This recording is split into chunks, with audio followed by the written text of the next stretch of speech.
Mas bumilis pa ang inflation o pagtaas ng presyo ng mga produkto at serbisyo sa bansa nitong Mayo.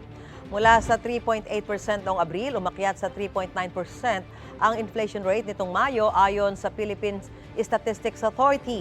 Ayon sa PSA, pangunahing dahilan niyan ang mabilis na pagtaas ng presyo ng pabahay, tubig, kuryente at LPG. Nakaambag din daw ang sektor ng transportasyon dulot ng mga taas presyo sa gasolina at diesel. Ayon naman sa NEDA, patuloy na pinaiigting ng gobyerno ang mahakbang para tugunan ang pagbilis ng inflation.